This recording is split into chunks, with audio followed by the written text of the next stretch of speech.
Hi everyone, thank you for joining us. Today we have got Robin Su on this show that we have for all of you folks on a weekly basis. We try to do it. This is 7/10 minutes with ARKHILITE. Thanks again, Robin, for being with us in the house. Robin, the interesting part is that I've read, so although I know you, not for very long, but thanks for all the all the candor and all the support, as well as the in terms of interaction with us over here with our designers at ARKHILITE, my partner as well, with our designers. But I would like to extend really this thank and appreciation for all the help and assistance. But Robin, very much today is predicated on BATHWORLD. Of course, I know that through the years, then you are also involved in many businesses now, different going into different parts. But BATHWORLD remains something that is, at least to me, something that is perhaps a little bit nostalgic, because I was, I shared with you that even more than 10 years back, I saw your name, the name of BATHWORLD appearing in some of the samples that we've gotten in my the architect's office. Yeah. So I'd like you to share a bit more on how BATHWORLD came about. Okay. Yeah, thanks Vince. So just to keep it really, really short and summary, I wouldn't want to go too deep into a grandmother story. You can. BATHWORLD basically just came about with a simple concept in 2005, Christmas Eve. In fact, we were actually Christian on that day itself. So we started off basically as a trading arm that was primarily focused on identifying a certain niche in the market. And at that point of time, we saw that actually in the premium segment, it was either ultra luxury products, otherwise you just end up with mass market products out in the market. So consumers at that point of time, they were quite limited when it came to choices. So it became a natural fit for me to identify certain key brands that would allow us to propel ourselves in this business. And the best way for us to actually penetrate the market was via the projects. So as you can see, from 2005 all the way even up till today, projects accounts for 90% of what we do. But of course, rolling through the years, you find that doing projects in Singapore can be a very tricky issue, as you might know. As it gets more competitive in environment, it's important for entrepreneurs like us to actually forecast what is actually going to happen, what are the trends that we need to look at. And in order for us to do this, we constantly have to keep ourselves abreast of what's going on out there, outside of the world. And now, of course, with COVID, this will significantly impact what's going to happen for the next 2 to 3 years, not just for the property sector, but in general, the economy.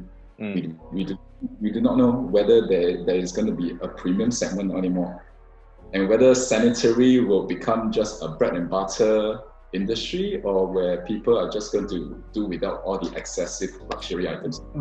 This is so interesting. In fact, I've got this sense that we're going to go really deep here. But before we go there, because like what I said, that's something that is interesting. One of the reason why I gathered, you folks to, I'm fortunate enough that you folks are kind to join us here, is to hear you, what are your thoughts moving forward, post-COVID or during COVID or something like that, But before we go there, just want to backtrack a little bit on our so-called grandfather story. You started BATHWORLD with a relative, with an uncle. This is quite some time back, and then you were saying just now that there's you saw a niche. What happened then? What is there some particular incident or something that you have read? How do you know that there's this vacancy that you're able to fulfill? Okay, I was quite lucky enough that at the point of time when I actually entered the industry, there were quite a lot of good friends and encounters that we had that allow us to actually really quickly spot what are the trends and what are the opportunities available out there in the property market. And for me, myself, being a design-centric aficionado, I was always crazy about anything that had the design intent to it, be it furniture, be it sanitary, or even nice houses or interiors. It's something that always fascinated me, and that actually drove me my passion for doing this business. And from the fact, sanitary, why sanitary? Sanitary was something that came quite naturally, because my grandfather days, they were running hardware stores in Ocean Park. Okay. History, that's why I say grandfathers. No, wait, hold on. But hardware and sanitary, there's still a great deal of distance, Things and hardware is pretty much quite relevant to Got it. So of course, from the hardware part, it's really about the mechanics, and then when you've been exposed to that in your family, you've been looking out for certain part, and of course, I think you mentioned somewhere that like one of your favorite things is to perhaps to like experience the spa experience and so on and so forth. And then I remember very vividly there was this interior designer or architect who just passed away recently, Indonesian. And then he was saying that two things, when you go to a hotel, of course, hotel stay is something that is quite far-fetched for most of us now. But in those days, and in those days, I'm referring to like more than maybe just 3 or 4 months back, or the number of years, like people when they visit any hotels or any staycations or hotels around the world, the first thing that they do, he said that people will walk all the way after entering into a room to check out the view. The second thing is to visit the bathroom, So the bathroom becomes something that's a representation of relaxation, of calm. Is that something that holds dear to you? That's why you were mentioning that you like something which is beautiful and all that. But you started off with bathroom accessories, with bathroom products. Is that the reason why? I can totally resonate when you mentioned about Jaya Ibrahim. So basically, my God, how come you know? Just say I didn't mention the name. So you read, so you heard from you're a fan of Jaya Ibrahim. One of the fans. I mean, he's one of the few design scions that I look up to in our work, and awesome. We draw inspiration sometimes from the kind of works you do, and try to see where 100%. our products can actually complement and resonate with his kind of design icons. Yeah, thanks for saying it. Thanks for saying that, and thanks for like recognizing the kind of work and the influence that he has in the market. But it's just a pity, right now. I mean, whatever have happened to him. Yeah, but you were saying, so having said that, you somehow the idea of that, or something that's very personal, like bathroom, is a space in the whole of the, be it like hospitality or in the residential space, that really holds dear because you feel like the most intimate and personal, private in that space. And then therefore the kind of bathroom products as well as the surrounding can really affect a person much more intimately than any other spaces per se, correct? Correct. So typically what I would think that is necessary for every individual in today's residential enclave is that your bathroom is literally your oasis, a place where you can be yourself. And you're spending an average of 20 minutes to 30 minutes a day in the bathroom. So why not make it a pleasant experience? I mean, not just from the perspective of aesthetics, but to also doing the more important things, the functionalities and ergonomics of it. Mm-hmm. I mean, it should not be seen as a space of its own. Mm-hmm. It should actually draw a link between the bathrooms and the rest of the house into how the flow is actually going to be generated in order to have a properly designed place. I think everything has to come into place. Mm-hmm. Yeah. Mm-hmm. Yeah. Thanks for sharing that part about your fascination with the design part and with the design world. A little bit about business. When you mentioned that, like when you first started, you've got friends, as in you were chatting with friends and all that. So your friends were like doing some developing for for properties and so on, and therefore they feel that there isn't like a someone or a company to meet up their needs. How's the situation like back then? I mean, if the developer or the owners are to get a larger quantity of fittings and so on, what's the situation back then? I think during those days when in the market, that was way before e-commerce actually started. So during those days, it was really a brick and mortar business. Where can a consumer or homeowner gain access to international brands? You probably go onto the internet, but you wouldn't know what brand to search for. And during those days, you probably wouldn't have design portals like the Zine, Architectonic. It was not present at all. So the way that you can have access is to visit your mama and papa retail stores along Balestier and Geylang. That was all. And you wouldn't be expecting an end user or even a developer or the architect to be visiting the Milan Fair or ISH Fair. It's like too far. It's like too far away. Now you didn't have access, but now it's different. The whole ball game has changed.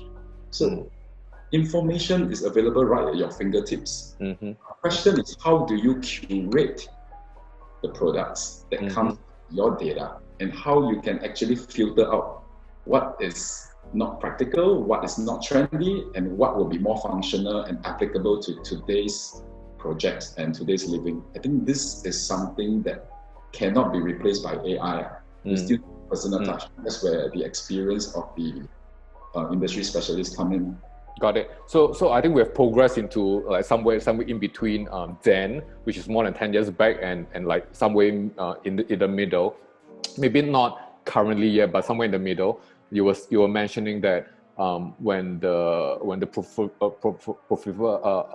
proliferation of online resources and online information is able to help end users and a lot of people gain knowledge about some other brands which of course already existed like somewhere else, and therefore the connection to that is somewhat could be more direct.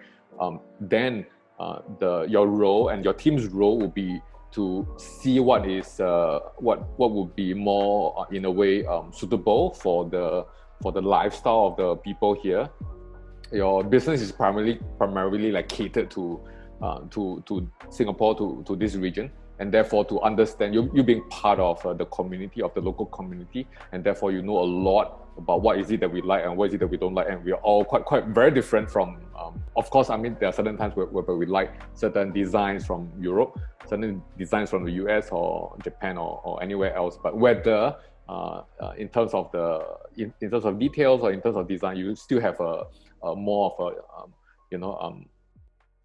the kind of attention and the kind of mentality that you're able to help to bridge out the gap. So, but you're also mentioning that things have it's always changing. So from the point when it first started, that there isn't this ability to know what is like existing elsewhere, and therefore your role as a person to see what's available elsewhere and then to bring it here. Something that makes you and your company really special.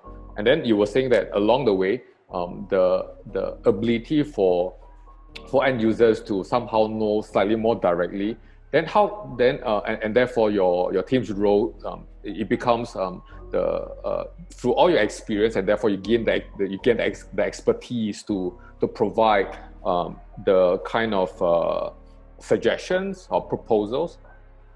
Then from then we quickly like shifted to pre-COVID or post-COVID, but what is it that you were actually suggesting just now? Something which is really sounds really interesting to me. You were talking about whether they're here wrongly or anything like that. I'll need you to correct me, Robin, about the luxury segment, and you were saying that there could be some reinterpretation of that. Okay, so basically, I think when a pandemic strikes, basically people will be looking at essential and non-essential service. I mean, we are coming back to this again, where design is also an issue. In my belief and in my personal philosophy, design is a way of life. Without design, everything becomes monotonous. Without design, there cannot be an expression of individuality, no creativity. And without that, then what's the point of living a life without that kind of quality? I think this is something that we need to reinforce constantly in every aspect of daily life. So luxury, I think, is just a very profound word. It is a word that's used too loosely. What do you define as luxury? Luxury doesn't have to be something that is expensive. Luxury, to me, is linked more to an indulgent lifestyle, but yet it can still be made accessible to most people. So it doesn't have to be extravagant, it doesn't have to be a heavy price tag, but it should be made accessible to most people. Yeah. And I think because of this, a lot of trading companies and a lot of manufacturers, they will probably have to reposition their product mix. They might have to re-segment their products in terms of what is perceived as luxury, what is medium luxury. Basically, in my opinion, anything can be luxury if you are enjoying it. So I think a lot of perceptions will have to be altered in this pandemic crisis, because otherwise, if you're going to be selling everything at ultra luxury prices, then you're probably going to be out of the game already. This is so interesting, Robin. Let me try to break it down for both myself and as well as for our audience and people who are really interested, because I'm really interested in the mindset. And first and foremost, I want to again thank you for appreciating how design plays a huge role. To the point that I think you're so obsessed with it, it's almost like a life and death kind of matter to you. It is for us, but we sometimes even for us, we're quite careful not to put it in such a way, because we didn't want to add pressure to our clients or friends or family if they don't feel that way. Because for some of us, like what you said, it's a matter of life and death. Or maybe another way to put it is that once you are able to, you have got this eye, once you're able, or I mean, sometimes controversially we say taste, but once you have got a certain eye for certain kind of design and for some kind of look, it's hard to. The moment you enter into a space which is less than that, you don't feel comfortable. It makes you feel, not as you almost do not want to be associated, or you do not want to go into that place that often. It's the kind of and so-called life and death. That's another way of putting it. Now the part about luxury, and therefore I think you're very right. You want to define what luxury means, right? I do not have a definition. Maybe after that I have to go to Wikipedia. But off the cuff, I think two things. One, which is something which is high quality. But again, that is hard to say, But something that's high quality, something that's rare, or in terms of the way that it's being built is rare. Like for example, now we're talking about if something that's more handcrafted, it's so-called rare. Machine is less rare. Then the third thing would be the price. Right, the third thing will be the price. If the price tag is high, it will be considered a luxurious product. Somehow, right? So just now when you're saying, especially the last example that you were saying, that if a company or a brand or something like that is just focusing on this luxury, which is more defined by in the example which I threw out just now about the third one, which is just about the price, you feel that something might not be as sustainable as it was last time. That's right. So do you also mean that for even for bathroom products, I mean, of course there's a lot of scope, but maybe we can focus on bathroom products or products or things that's got to do with interiors, with spaces. At least this is what we do, right?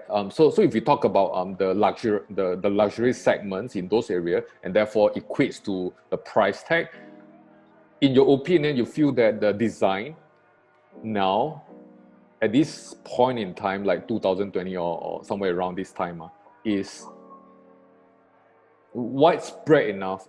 There are enough designers, good designers with good designs and all that, that is able to make the products much more accessible, meaning cheaper. And therefore, the danger of any product at all, again, like limiting to, say, a bathroom or interior or architectural things, it would be dangerous for them to have a high price tag. Naturally, because I think we're in a very fortunate. Actually, this year I'll be hitting 40 a year, so I believe I will belong to the sandwich class, like most of the successful guys around my age at this point of time. So for the sandwich class, we are in an era where we are thinking more than what our predecessors were doing. We are not so conventional. What our predecessors probably were thinking, their definition of luxury is a huge contrast to our definition of what luxury is about. So given different definitions and perceptions of things have to be done differently. And manufacturers will have to adapt and move ahead to define what is more critical to them to meet the needs of their consumer. It may not be just about luxury. If ergonomics is planned properly into a product, that is also a form of luxury. If environmental sustainability is considered during the production of a product, that is also a luxury. So what form of luxury are we talking about? Is it just something that is material, or is it a more macro perspective? I think that is something that we have to rethink about. How about the price tag wise? Yeah. How about the price tag wise? Okay, definitely when we are considering a sustainable production, naturally at this point of time, due to economics, they tend to be a bit more pricey because you do not have the volume. But however, if there is a government initiative to introduce incentives for manufacturers and even for trading companies, even for developers to adopt such sustainable measures, I believe the whole ecosystem will work. So this has to be driven at the G level because it all starts top down. Everyone will just follow suit.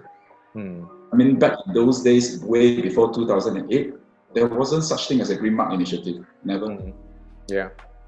And look how far we have come today. If that can be done, I'm sure ensuring that every product is green is not something that is too far off. It's just a matter of policy making.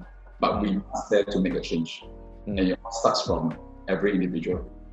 Entrepreneurs like us, we have a choice. I mean, we have a larger say in which manufacturers we want to work with, whether or not they are sustainable, whether or not they are adopting green initiatives in their productions or how they dispose of their waste, things like this. We have a choice. And when we make the right choices, this will funnel down to our end users and our consultants. Very well said. Yeah. Very well expressed.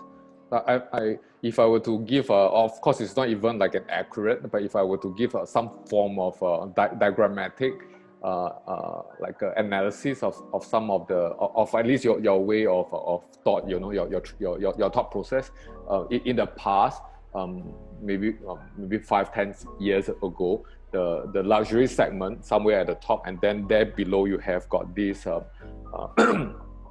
this mass market segment, but those which are like clearly defined by, say, luxury, it would be so much more about, of course, I mean, about the craft, about the heritage, about the and therefore all this will make up the kind of charm that the brand will have. But what you're saying now is that the definition of luxury is, of course, it's still about craft and heritage and so on, but the definition has gotten so much broader that it could be about it could be about sustainability. It could be about whether there are like certain fairness that's been put into the kind of label that goes into it, so on and so forth. Different kind of material, or whether the design is being smart, ergonomics wise, so on and so forth. about whether is it like local materials which are being used, for example, and what kind of design input that's going into it. So the definition of luxury has like spread out to such a wider scope, and therefore at the same time, since there are more so-called luxury products, because there's a wider definition, you feel that the price can come down finally, and therefore to be made more accessible to more people. It can. With economies of scale, it will drive down prices. Thank you. Thanks, Robin. I think this is so interesting. I've not even thought about this. That's why I always find it so enlightening and really useful for me, and I'm sure for people who are listening in to us now or later on, because we'll be putting this up, of course, for as long as we can on Facebook and stuff like that. We'll be like just cutting up different parts, chop it up into like different parts of short form videos so that we can post it, and of course we will be able to share them with you. You're able to share them with your fans and so on. But I think for when we first started ARKHILITE, really, it is something that I don't talk about it so much now. But when we first started ARKHILITE, our company, I'm trained as an architect, but I'm not working as an architect. But the kind of idea with the kind of mindset and the kind of training and design approaches to life in general, and of course to the built environment, for me is highly shaped by what I learned or what I picked up in architecture school, and therefore to a certain point, in fact, if you ask a lot of like designers or architects, they'll be saying that architecture or architects are for like the a certain percentage of the people, like 5-10%. I mean, right? Most of you, unless you have a house, even if you have a house, you can get someone else to do. You don't necessarily have to get an architect, and therefore it's only for a certain percentage of people. But there are people like, for example, myself, or you can see a lot now. Architecturally trained or design trained specialists and people who want to make design accessible to more, and therefore this is one of the founding bases of ARKHILITE, and therefore the name, ARKHILITE, architecture like made light, so that it's more accessible to people around the world, of course in Singapore and regionally and so on. So thanks again. I think it's really amazing to hear you talk about this. But I would not want to let you go before showing some of the products, some of the beautiful products that you have carefully like curated for us in the local community. Would you like to share some of these? Okay. On the screen. So basically, I think putting COVID aside, assuming that luxury is still ever present, I think the trends of this year have been about color and finishes. As you can see from my background, what you see here is a rose gold finished faucet collections from Steinberg. So in the market, pretty much over the last 20-30 years, consumers have always been given chrome finish, electroplating. That's just about it. And when you go to a developer or an architect, you try to propose to them alternative finishes, the remarks that come back will always be, no, I think we stick to chrome. And the question I always ask, why? Why? Maintenance issue. During the 18 months DLP, we would want to be encountering oxidizing of the surfaces, discolorations, 1,001 reasons they can give. And actually, the same reason actually I threw to them was very simple. We can put it to the salt spray test at our local labs, and you can actually see for yourself whether or not the color finishes performs differently or even more superior compared to chrome plating. Yeah, but unfortunately, this thing was never brought down to task because from the pricing perspective in those days, it was really thrown out the window. But today, consumers have a choice. So from some of our collections that we brought in from the brands that we carry exclusively, one of which is Steinberg. The second brand is Phoenix Tapware from Australia, one of the oldest brands in Australia and New Zealand. Yeah, so these two would actually be key brands that would define the upcoming trends for the sanitary industry, especially for faucets. So maybe I can just show you some of the please, yeah. We'd love to see.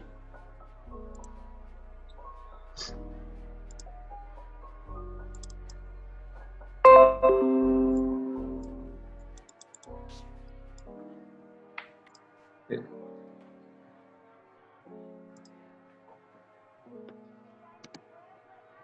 So here you have, in a pastel of pink and white, customizable surfaces. You have a white that is not powder coated. It's plate, it's galvanized. So you can be sure that the finish will last and it will not just tarnish overnight. The handles can be customized to any other colors that you would require to match your tiles in the bathroom. And finally, the finish that everyone has been asking for. Every designer and consultant who is doing an opulent bathroom, they will ask for brush gold. What you see here is electroplated processes. So all the products will not tarnish as easily as compared to the traditional powder coating processes. Yeah. Wow. And of course, for Steinberg, what we do, we want to make sure that every showering session is a ritual. So you don't just need to go for a conventional rain shower that's coming down from ceiling with simple functions. You can play around your way. And this was the rose gold I was talking about. This is actually done in PVD finishes. So it will last for as long as you need to be. And of course, the trend of the last couple of months has always been black. But something peculiar that you will notice about this range of black mixers from Steinberg is electroplated matte black. And when you have electroplated matte black, you place it next to another mixer that is done in PVD, for example, matte black. PVD matte black will never be able to achieve a finish that is as rustic as electroplated matte black, purely because due to the chemical nature of the finishing. Wow. Yeah. The looks, as in the difference in it visually can be observed when you place both together. It's very obvious. Okay, I'm sure. You just put the three side by side between a powder coated matte black, electroplated matte black, as well as a PVD matte black. You'll realize that the PVD matte black appeals like a glossy black. Yeah. You can just see the reflection on it. And of course, powder coating will be the most matte among the three of them due to the nature of the particle. Of the powder. Yeah, correct. Got it. All right. So some of the other collections that we've gone into to complement the color faucets in our range this year has always been color basins. So sorry, Robin, I don't want to interrupt you, but just wanted to, can you just go back to the first slide? Just you were mentioning that the colors can be customized. Do you mean that there's like 3 or 4 that can be selected, or what is it? What do you mean by that? The first few slides, when you mentioned that the top, like the top part of the tap can yes. The handles, these handles can be customized. We have over 8 different colors for the handles. Wow. And the body itself is available in 5 different finishes. Wow. So you can have it in white, black, awesome. Brush nickel, brush gold. Awesome. It gives a lot of choice. So importantly, what we want to do is to offer unlimited variations so that designers and homeowners can unleash their creativity when doing their homes.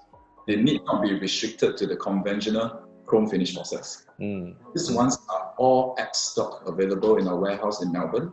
That's awesome. In terms of delivery lead time, no problem. We can deliver anytime within 2 weeks. Yeah, that's awesome. Of course, the norm is chrome, and then the newer norm will be black. But you're offering something that's already modern. If it's black, then it's of a definitely higher quality. And if it's and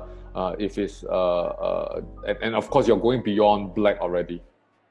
We have to be ahead of what's happening in the market. Yeah. In fact, this is something that I wanted to bring in since last year, but it's taken us some time to actually convince the manufacturer to actually work with us as their brand partner for Southeast Asia. That takes a while. Okay. But how's the is Phoenix from Australia? Just now you were saying it's Phoenix from Australia. I didn't want to go like there'll be another session, you know, because I'm sure you'll be able to discuss, and I think we'll have great fun discussing the architectural or the interior architectural industry or the trends and so on in Australia. But I think Australian designs as far as interior goes, they're really quite awesome. Yeah. I think in every region we have certain style that we will associate with each of the designers. Mm-hmm. I mean, if you look at Sri Lanka, mm-hmm. Jeffrey Bauer, mm-hmm. no one can do the results in his style. It is absolutely, yeah, absolutely right. So the man's a genius too. Correct. So adapting to each region's climates and the living conditions and the culture, mm-hmm. I think we just have to be a bit adaptive to wherever we sell our products to, mm-hmm. recognizing what are the trends and the tastes of the local population. Mm-hmm. Mm-hmm. Yeah. So sorry. Yeah. Please go back to the. Please continue with your presentation. Just now we were talking about the trays, I think. So basically, color basins, and you realize that in the interior trends for the last couple of months, the manufacturers have been really cracking their brains to come up with new production technology to ensure the slimmest edges of every single one of these basins. So it gives less clutter to the bathroom, more minimalistic, much more slick. Yeah. To the point just now when you, because I asked you to like go back to the earlier slide before you talk about this, I thought it was like tray, you know. Because you're mentioning now you're saying, because you're saying that the trims are like so thin, that's why I mistook it for trays. My God, these are beautiful. Correct. Yeah. So bathroom concepts, nothing beats having it in full, and of course, with a lot of alternative materials that you can play with to clad your wall and your floor surfaces, and thank God for a lot of alternative materials. I think this will complete every bathroom easily. Yep. Yeah. Where's Azura from? From Rome, Italy. They are one of the leading ceramic producers in Italy. I think one of the top 3, and they have always been producing award-winning products. And they work with renowned designer and architects. One of which was Daniel Libeskind, yeah, and also Angeletti Ruza Design. So most of the products have actually garnered Red Dot and IF Design Awards. So for folks listening to us, Daniel Libeskind designed one of the Twin Towers. Of course, there are like 4 or 5 in the States, but one of them, and then also Reflections by the bay, or on the bay in Singapore, near the Sentosa area. Yeah, thanks for sharing. Yeah.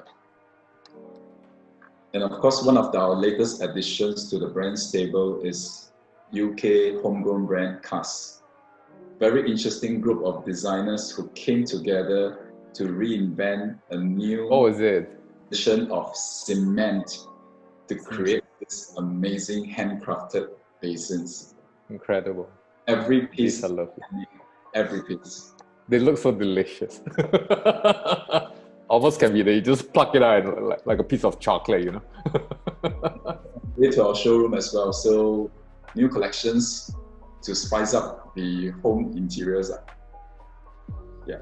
Are these considered? We're talking about. I think we're very much talking about luxury, or what that means and what that can mean currently and moving forward.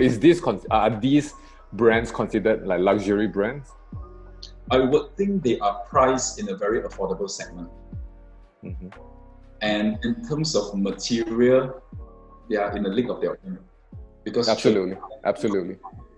To achieve concrete, it's not that easy to get the right color combination to achieve the kind of finishes that you want. Like from CAS, what you can see from them, a lot of thought has been done to ensure the optimum composition of each finished product.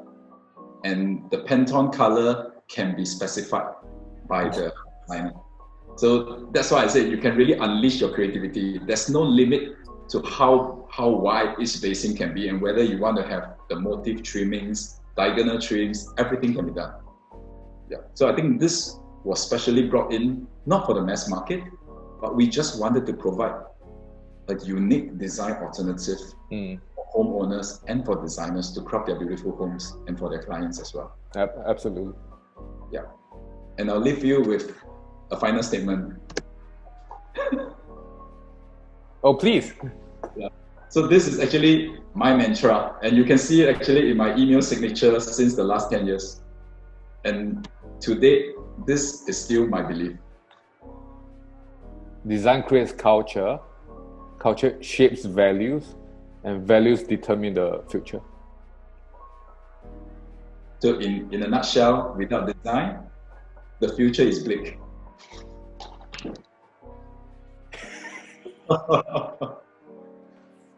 we ought to do another session over wine or some sort of drinks, you know.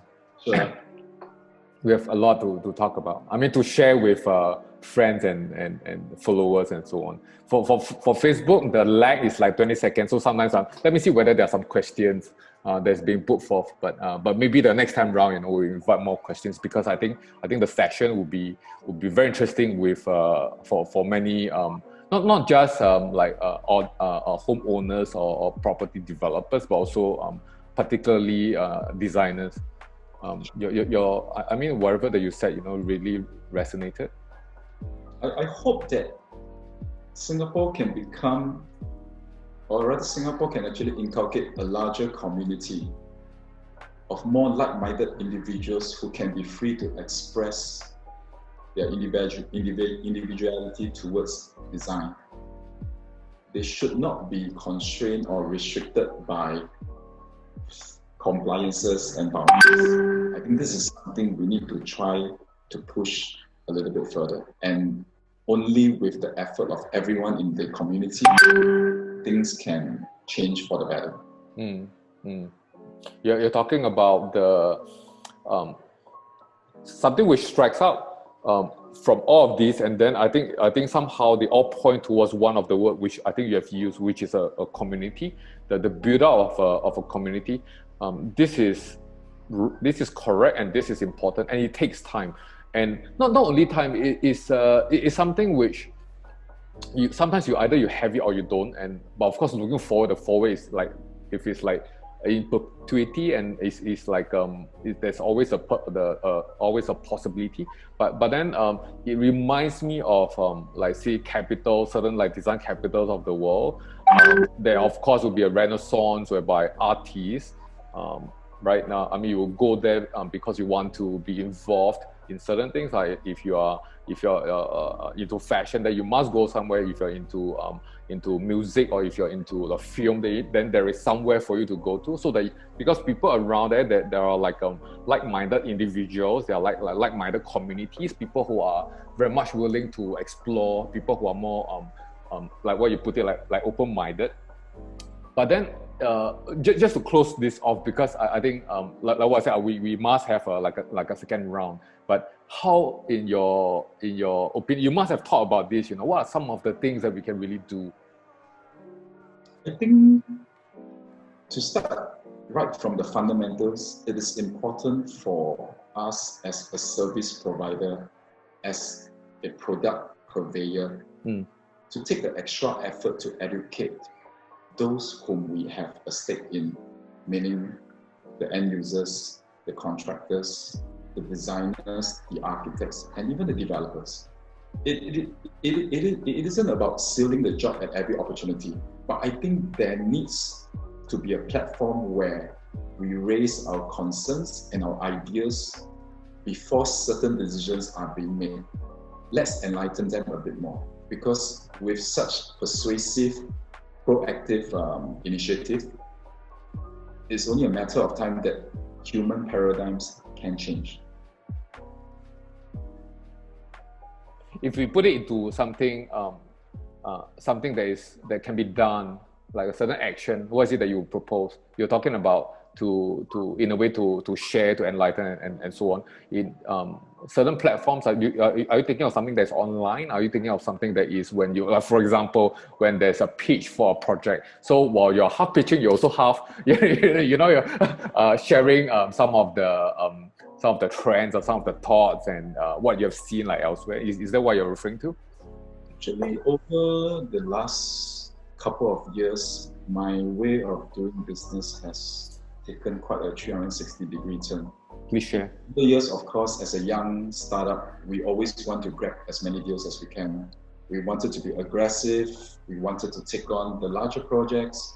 But in the last few years, we've made quite decent success.